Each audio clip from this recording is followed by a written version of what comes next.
Viewers, हमारे अर्थ की situation खराब होने पर नासा के एस्ट्रोनॉट्स ने मार्स पर जाकर लिटरली खेती करना स्टार्ट कर दिया था, जिससे कि वो सब मार्स को अर्थ के जैसा ही रहने लायक बना सकें। लेकिन उन्हें जरा भी अंदाजा नहीं होता कि वहाँ पर कौन सी खतरनाक चीजें उनका इंतजार कर रही हैं। पर उनके साथ कौन कौन सी डरावनी घटनाएं घटी, इस बारे में तो जल्द से जल्द पता करना पड़ेगा।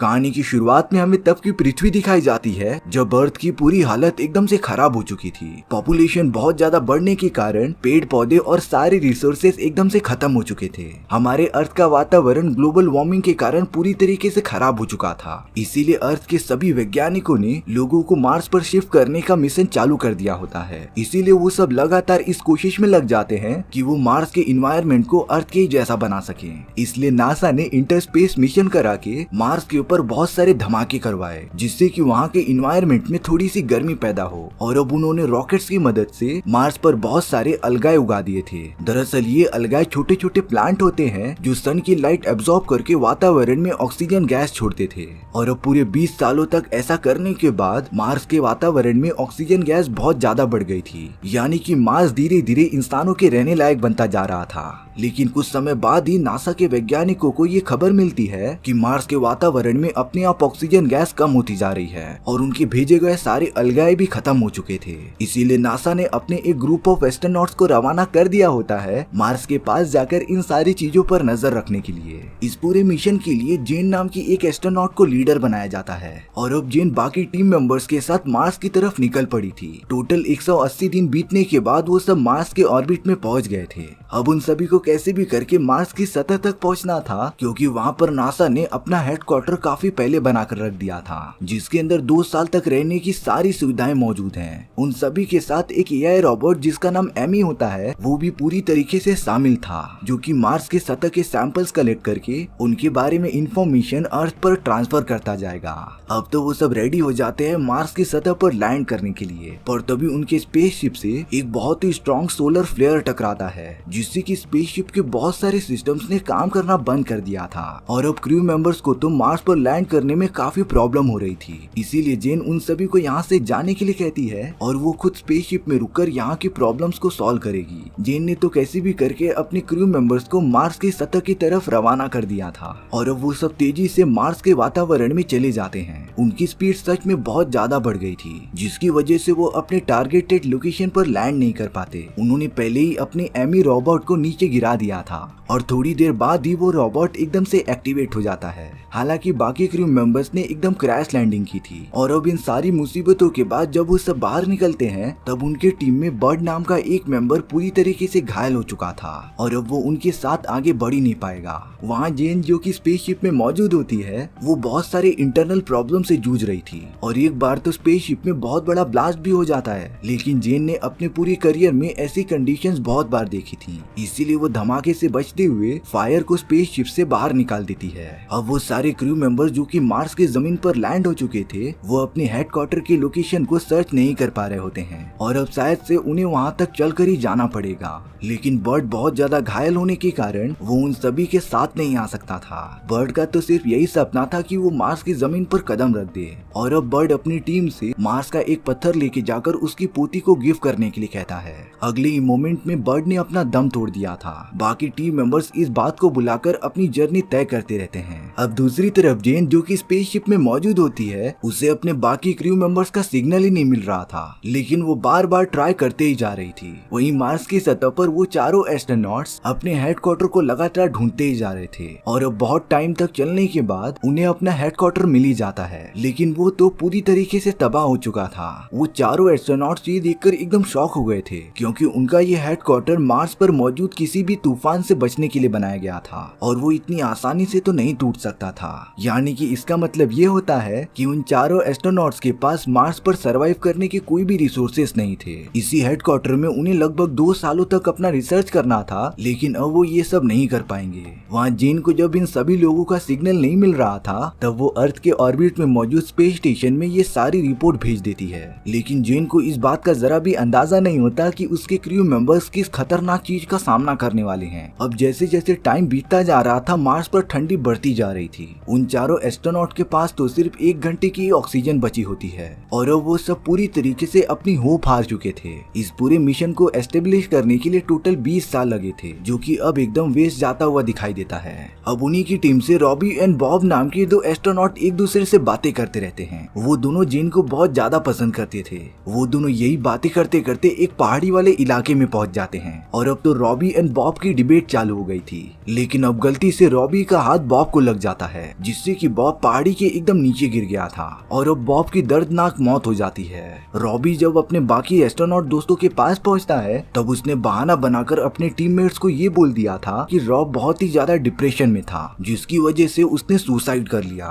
लेकिन अब बाकी टीम मेंबर्स बॉब को काफी अच्छे से जानते थे। बॉब तो कभी भी अपनी जान ले ही नहीं सकता था, इसीलिए वो सब रॉबी की बातों पर भरोसा ही नहीं करते। लेकिन अब तो उनके सूट की पूरी ऑक्सीजन खत्म हो चुकी थी, जिससे कि वो सभी लोग सांस ही नहीं ले पा रहे होते हैं। उनके पूरे टीम के मेंबर्स जमीन पर गिरकर तड़पने लगे थे, पर तभी रॉबी ने घुटन के मारे अपना हेलमेट खोल दिया था और वो ये देखकर एकदम हक्का बक्का रह जाता है कि वो लिटरली मार्स के एनवायरनमेंट में सांस ले पा रहा था। और अब रॉबी अपने बाकी टीममेट से भी हेलमेट निकालने के लिए कहता है। उन सभी को तो कुछ समझ ही नहीं आ रहा था कि वो मार्स के एनवायरनमेंट में इस तरीके से सांस कैसे ले पा रहे हैं, क्योंकि मार्स के वातावरण में ऑक्सीजन पहले ही खत्म हो चुकी थी। अब यहाँ जेन को अर्थ के स्पेस स्टेशन से सिग्नल आता है कि उसे जल्द से जल्द अपना मिशन खत्म करके वापस लौटना पड़ेगा, भले ही वो बाकी एस्ट्रोनॉट जो कि मार्स की जमीन पर गए हैं वो स्पेसशिप में लौट ना पाए। अब रॉबी और बाकी एस्ट्रोनॉट्स को मार्स के वातावरण में काफी ठंड लगने लगी थी। उनके पास तो ठंड से बचने के लिए और कोई भी इक्विपमेंट्स होते ही नहीं है, लेकिन अभी तो खतरनाक मुसीबतों का आना बाकी था। कुछ ही देर में रॉबी और बाकी एस्ट्रोनॉट्स के पास उनका एआई रोबोट एमी आ जाता है, जिसने पता नहीं क्यों उन्हीं सारे एस्ट्रोनॉट्स पर हमला करना स्टार्ट कर दिया था। दरअसल क्रैश लैंडिंग की वजह से एमी के इंटरनल सिस्टम एकदम से खराब हो चुके हैं और अब वो किसी भी जिंदा चीज को डिटेक्ट करके उनके ऊपर लगातार हमला करते जा रहा था।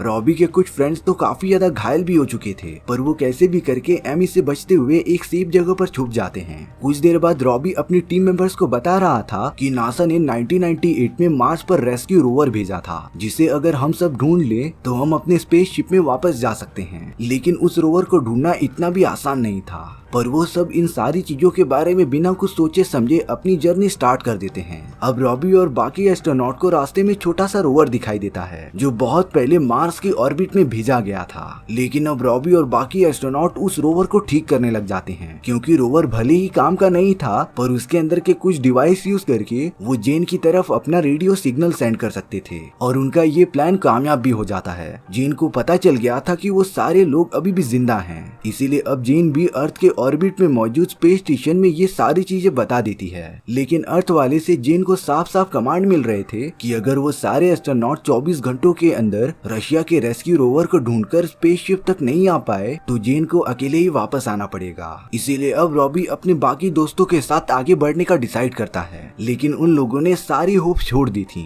उन्हें नहीं लग रहा था कि वो उस रेस्क्यू रोवर तक पहुंच पाएंगे, लेकिन इसके अलावा उनके पास और कुछ भी ऑप्शन नहीं होता। इसीलिए वो सब रोवर के डायरेक्शन में चलना स्टार्ट कर देते हैं। साथ ही साथ उन्हें जेन से ये पता चला था कि उस रोवर में सिर्फ 2 ही लोग बैठ सकते हैं, यानी कि उन तीनों में से किसी एक को अपनी जान की कुर्बानी देनी पड़ेगी। रास्ते में उन तीनों को एक बहुत ही बड़े तूफान का सामना भी करना पड़ता है। साथ ही साथ एमी रोबोट भी उन पर हमला करते ही जा रहा था, पर वो सब कैसे भी करके पास ही वाले एक गुफा में छुप जाते हैं। लेकिन अब रॉबी पता नहीं क्यों बहुत ज्यादा काइंड बनने की कोशिश करता है। वो अपने बाकी दोनों दोस्तों को रोवर की मदद से यहाँ से चले जाने के लिए कह रहा था, लेकिन अब चिप नाम का एक एस्ट्रोनॉट रॉबी पर शक करने लगता है। उसे लग रहा था कि रॉबी हमें धोखा देने के चक्कर में है, इसीलिए चिप तुरंत ही उन दोनों को बिना बताए रोवर की तरफ तेजी से भागने लगा था, ताकि वो अकेले ही रोवर में बैठकर स्पेसशिप में चला जाए। लेकिन बैन नाम का एस्ट्रोनॉट अपने हैंड स्क्रीन पर देख रहा होता है कि उनका एमी रोबोट जो कि आउट ऑफ कंट्रोल हो गया था, वो चिप की तरफ तेजी से बढ़ता ही जा रहा है और देखते ही देखते रोबोट ने चिप पर हमला कर दिया था और उसकी जान ले ली थी। ये सारी चीजें बैन और रॉबी के हाथ में ही नहीं थी, इसीलिए वो दोनों सारी चीजें भुलाकर रोवर की तरफ बढ़ने लगते हैं। रास्ते में वो दोनों एक ऐसी जगह पर आ गए थे जहाँ की पूरी जगह अलगाए से भरी हुई थी। बैन और रॉबी तो ये सारी चीजें देखकर एकदम से शॉक रह जाते हैं, क्योंकि मार्स के बाकी इलाके से तो अलगाए पूरी तरीके से खत्म हो चुकी है। फिर ये कौन सी जगह है जहाँ पर अलगाए बाकी हैं?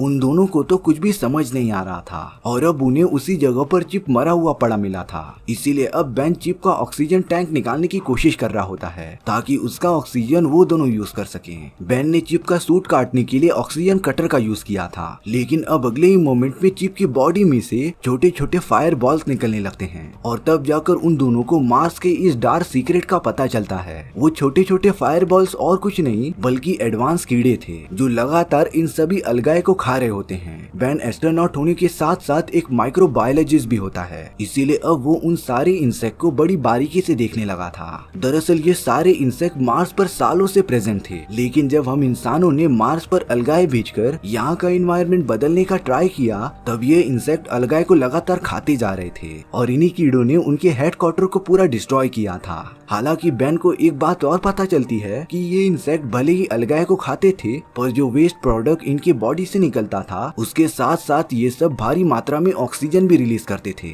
और यही कारण था जिसकी वजह से वो सब मार्स के एनवायरनमेंट में भी सांस ले पा रहे थे। यानी कि ये सारे कीड़े उनके लिए बहुत ज्यादा फायदेमंद साबित हो सकते हैं। इसीलिए अब बेन ने उन कीड़ों का एक सैंपल अपने पास इकट्ठा कर लिया था, लेकिन अब उन कीड़ों के एक झुंड ने बेन के बॉडी पर लगातार चढ़ना स्टार्ट कर दिया था। बेन को इस बात का अंदाजा हो गया था कि वो बचने नहीं वाला, इसीलिए अब वो रॉबी को सैंपल दे देता है और अपने आप को आग जलाकर ब्लास्ट करा देता है, जिससे कि बहुत सारे कीड़े जलकर मर चुके थे। यानी कि अब रॉबी पूरी तरीके से मार्स पर अकेला था। रॉबी जेन से कनेक्ट होता है और उसे ये सारी बातें बता देता है। रॉबी तो मायूस होकर इस जगह से बाहर निकलने का होप्स ही छोड़ देता है, पर जेन उसे आगे बढ़ने के लिए मोटिवेट करती है और इसीलिए अब रॉबी कैसे भी करके आगे बढ़ रहा था। रॉबी तो कुछ ही देर में उस रेस्क्यू रोवर के पास पहुंच जाता है। जेन रॉबी को गाइड कर रही थी कि वो रोवर को कैसे ठीक कर सके, लेकिन रॉबी को इस बात का पूरा अंदाजा हो गया था कि रोवर में इतनी पावर सी नहीं है कि वो रॉबी को मार्स के ऑर्बिट तक भेज सके। उसके अंदर तो एक भी बैटरीज मौजूद ही नहीं थी